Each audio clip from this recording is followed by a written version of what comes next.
The committee remains committed to a prudent interpretation of the Constitution. As Representative Joel Chu has said, the members are exercising caution in interpreting this constitutional limitation.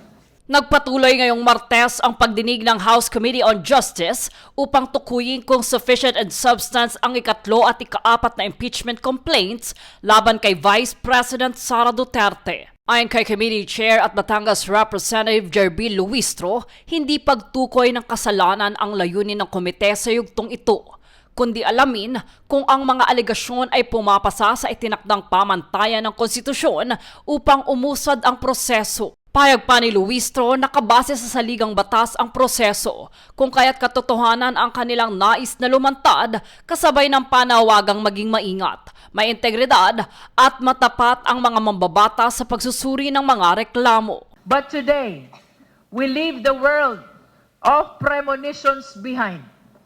We are not fortune tellers. Our duty is to scrutinize the documents now before us.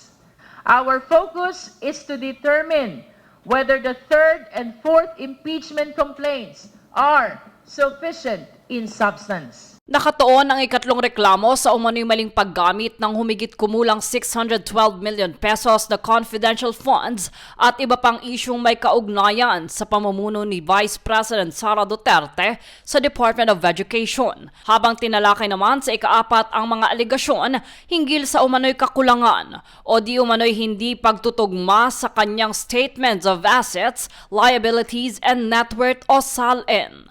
Dito binigyan diin na ang desisyon sa sufficiency in substance ang magtatakda kung aakyat sa susunod na yugto ang impeachment proceedings alinsunod sa mga patakaran ng Kamara. Samantala, inihayag naman ng Senador na si Risa Ontiveros na ang impeachment ay isang panawagan para sa pananagutan at hindi dapat iugnay sa anumang eleksyon. Ito ay sa gitna ng diskursong kaugnay ng planong pagtakbo ni VP Sara sa 2028. Base naman kay Senador J.V. Ejercito, kung maipapasa sa Senado ang reklamo, nakahanda silang gampanan ang kanilang tungkulin bilang senator judges alinsunod sa konstitusyon.